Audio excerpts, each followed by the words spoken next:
Welcome to Twycross Zoo. Have a bit of a tour today. See a few special things around.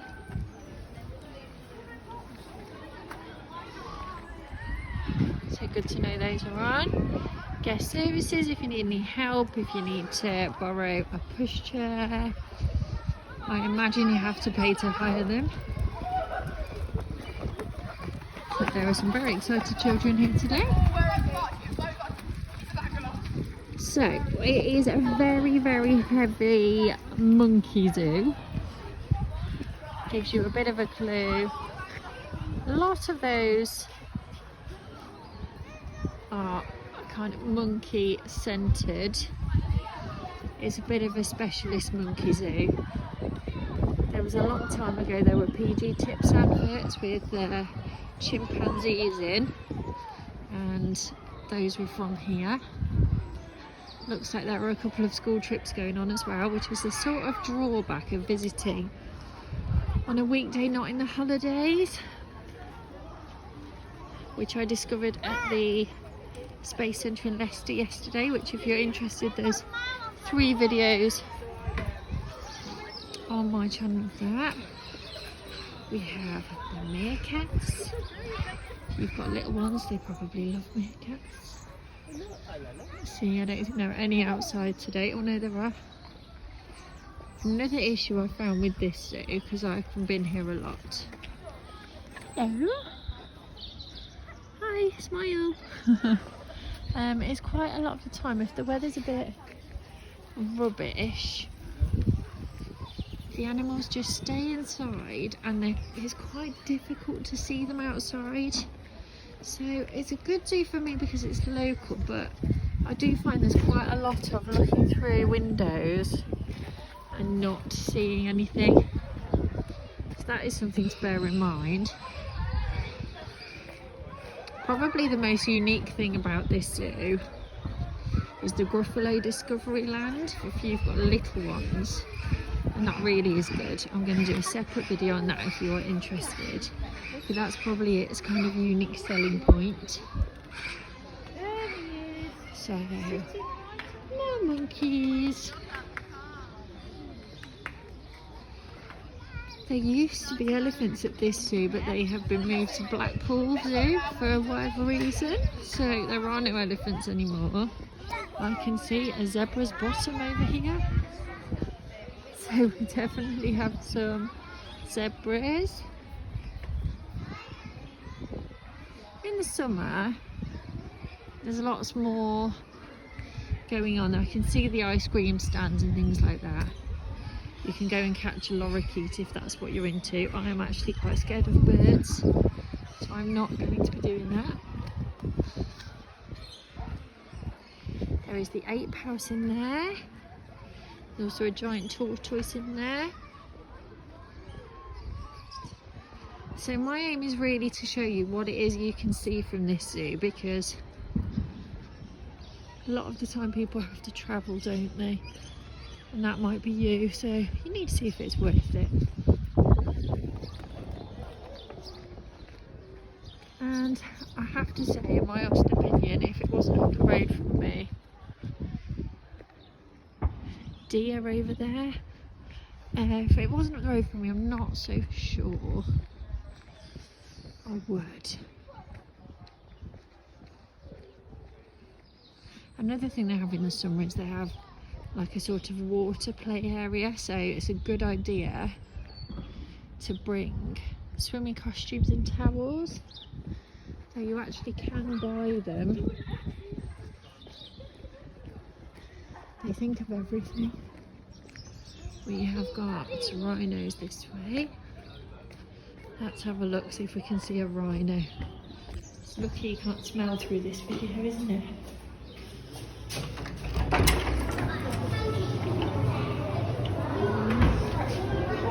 Barely through the bars and through the glass.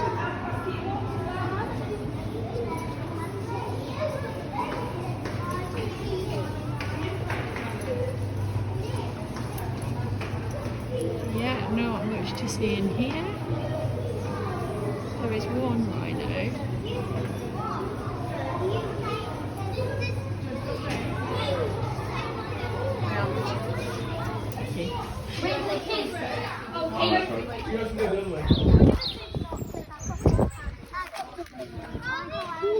indoor rooms. Oh, they are.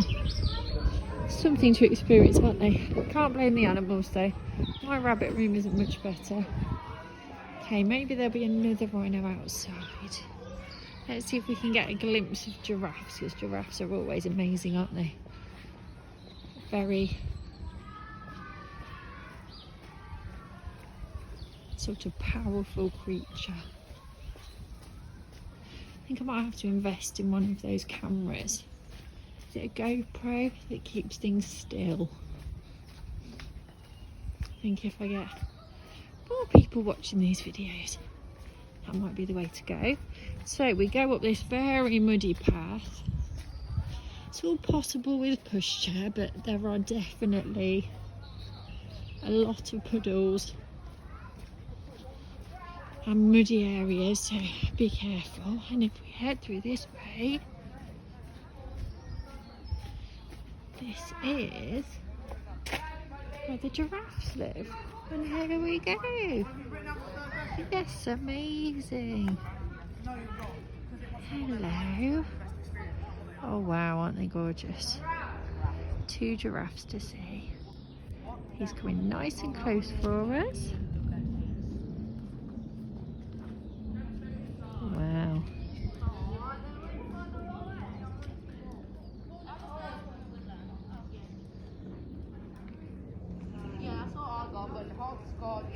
The other one just down that way, just see him round the corner.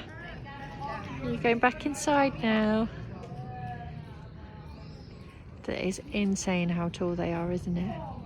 Just incredible. Okay, let's carry on our journey. So if you go further around to the left, you might see a rhino, but it's quite a distance, and the way it's going, we probably have gone back in by the time we get there. So head this way and see what else we can see. I'm sure there is a lot more.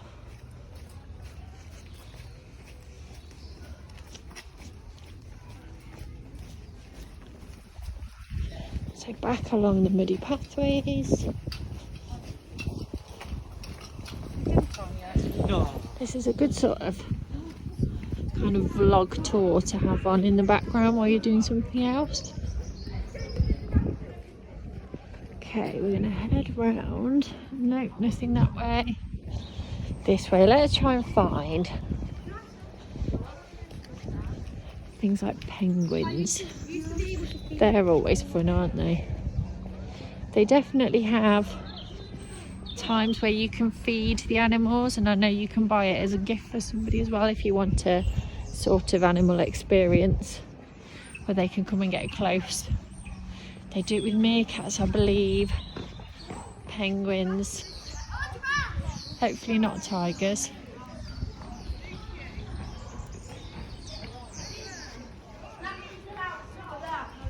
So down that way we're looking more.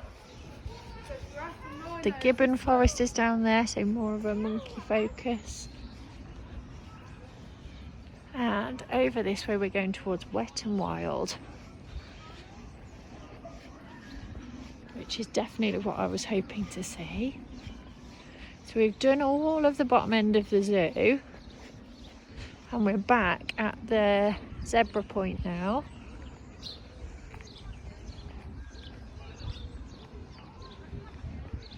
Let's see if we can see a giant tortoise over here.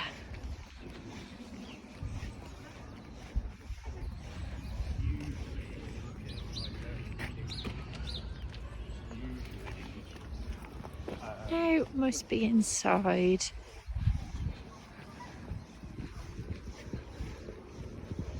They're always where you don't want them to be. I have to say though, look at these blossom trees, there's all the blossom coming out. It's March, towards the end of March now. So spring is on its way, and the zoo will be filling up, I imagine, very, very soon. So let's head around and see the last section.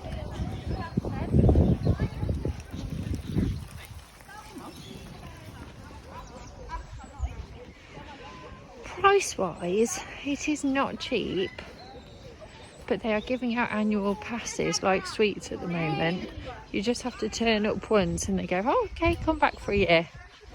So that's quite nice. It's not cheap in the first place. You can see the Wet and Wild sign.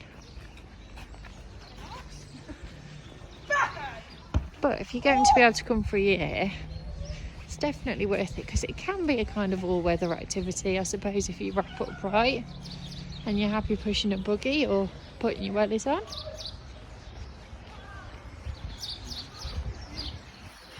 So here's where life will get a lot more exciting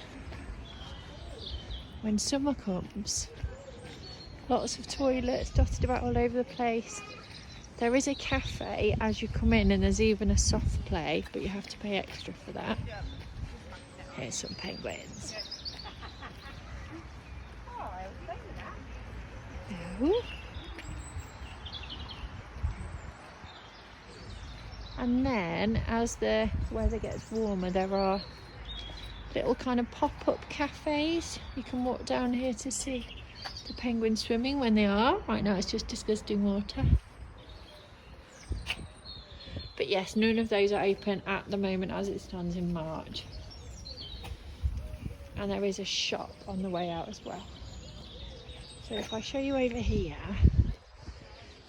zoom in just to show you a bit closer. That little area there has lots of water, and it's basically like a whole wet play area. You could send children in coats and wellies if you wanted to, or they literally go in swimming costumes in the summer. And there's a little shack over there. It's kind of like changing rooms. That opens up and they sell the towels and things there. So we have flamingos over here.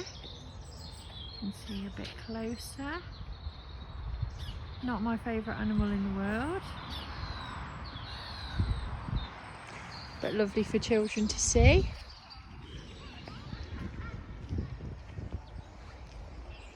There also used to be, let's head round this side, things like sea lions and seals, but sadly not anymore. Cut through along here. Lots of areas where you can sit and picnic if you want to.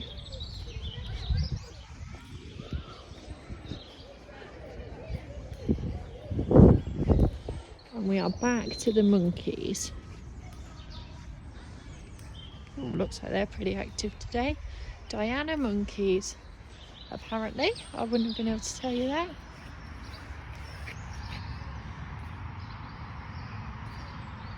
You can see them gambling about. I love when they have little babies and they're holding the babies. That's the best, but it doesn't look like that's the case today.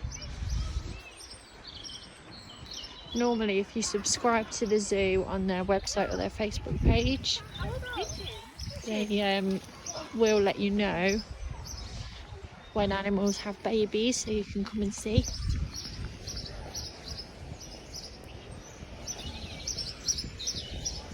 Last time I brought my daughter here, she spent time chasing a pigeon on the grass. Isn't that always the way? You spend all this money and then they want the pigeons. Just like yesterday at the Space Centre when we ended up going up and down the lift, because that was the most fun.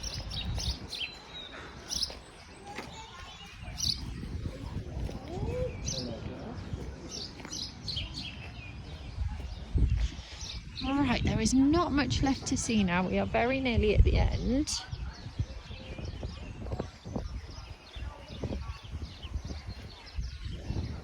So we will head over to this way and make sure we've not missed out anything particularly exciting. Let's go back to the leopards because it would be good to see some cats. I think lions and leopards and things like that used to be a lot more available than they are now. sadly. I can only assume that is for sad reasons.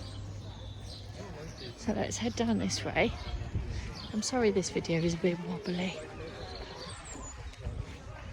Not much I can do about that until I can invest in some better camera gear. We've got some parrots in there. Another empty cage. There are quite a lot of those without anything appearing to be outside. I don't know where the orangutans play, but looks like they are inside at the moment too. This bit is another bit that my daughter was obsessed with. A little play area. Lots of benches around for you to bring a picnic lunch if you want to. There is also, it's not open right now, but a little area for getting fish and chips. No, that's an option. I think it's just there in that little hut. You can get fish and chips there. Let's see what's around this corner. Black spider monkey.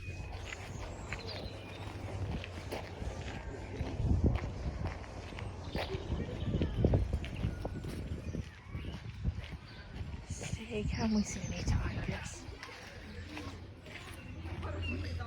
Oh, not in here because that's the spider monkey. Tigers must be a bit further down. Oh, that one was keen to see us, wasn't he?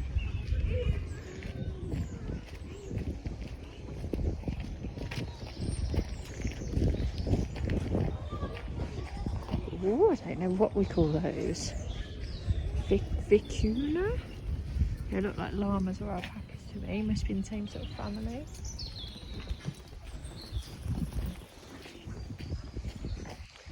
We head through the puddles. It has been very, very rainy lately, so it's a lot worse than normal.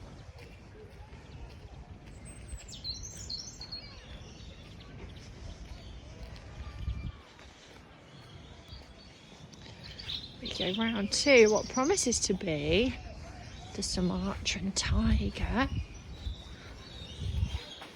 Now,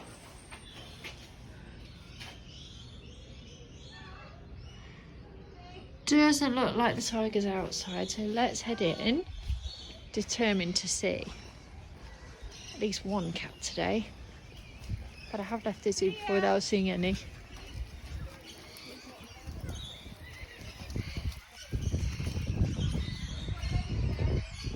To my right here there is another that's covered over at the moment, but that will be like a sand pit. They put different stones and things in it and encourage children to take their shoes and socks off. And then back over to the tigers, you can go through this kind of glass tunnel.